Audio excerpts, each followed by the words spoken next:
Hello guys, welcome to our channel. Today I am going to show you how to add WhatsApp button on Facebook page. Okay, so let's get started. Then first I will click on WhatsApp app.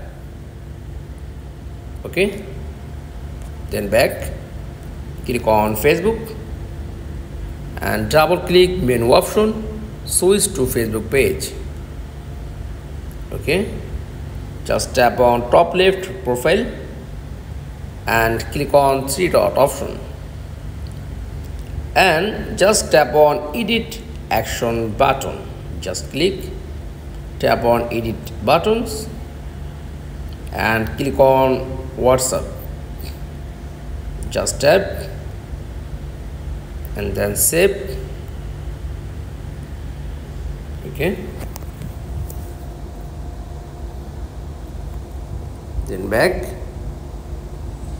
and refresh, click on three dot and check view as. Just wait sometimes to add WhatsApp button on Facebook page. That's all.